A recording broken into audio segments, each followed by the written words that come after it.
Clement Masombo, KTN News. Na tayari Rais Uhuru Kenyatta ameanza kujiandaa kuondoka Ikulu ambako amekuwa mwenyeji kwa kipindi cha miaka 10 iliyopita akiwa rais wa 4 wa Jamhuri ya Kenya.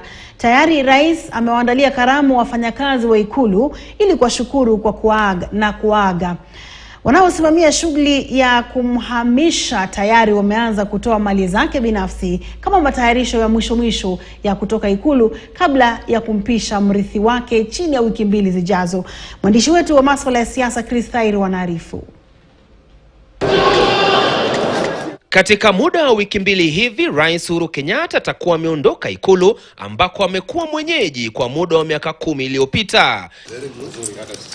Imekuwa ni shughuli sio haba kwa wiki 3 zilizopita jijini Nairobi pamoja na ikulu zingine ndogo ambapo mali yake ya binafsi imekuwa ikifunganywa tayari kwa kuondoka kwake Ikulu.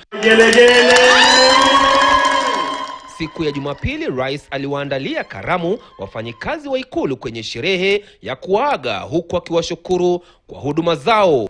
Hata hivyo, Rais Uhuru Kenyatta atakuwa rais wa 3 wa taifa hili kuondoka Ikulu kwa mtindo wa aina yake, ikizingatiwa kuwa babake mwanzilishi wa taifa hili hayati Jomo Kenyatta alifariki akiwa afisini katika Ikulu ya Mombasa.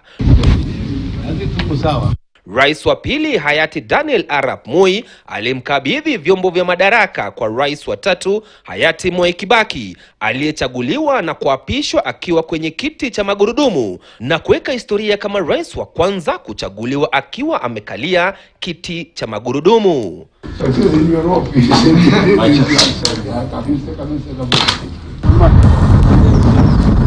Pia ndio iliyokuwa hafla ya kuaga iliyojawa na hisia sio haba, kwani baadhi ya wandani wake walionekana kububujikwa na machozi huku akimuaga baada ya kuhudumia taifa hili kama rais kwa miaka 24.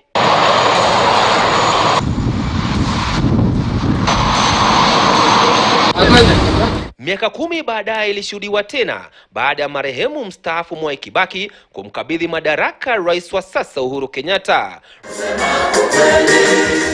Rais Uhuru Kenyatta kwa upande mwingine tayari amependekeza kama mrithi wake mgombea wa rais kwa tikiti, lakini huenda Rais Uhuru Kenyatta akalazimishwa kusubiri kwa muda kuwa mwenyeji wa Ikulu ikiwa kutakuwa na mgombea wa rais ambaye atapinga matokeo uchaguzi na kuelekea mahakamani.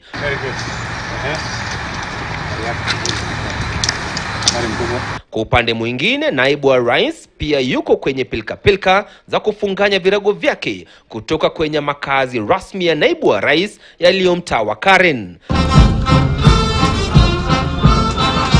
Wakati huo Rais Uhuru Kenyatta atakagua gwaride la heshima kwa mara yake ya mwisho kwenye hafla ya kuapishwa kwa rais wa 5 wa taifa hili. Chris Thairo, KTN News, Nairobi.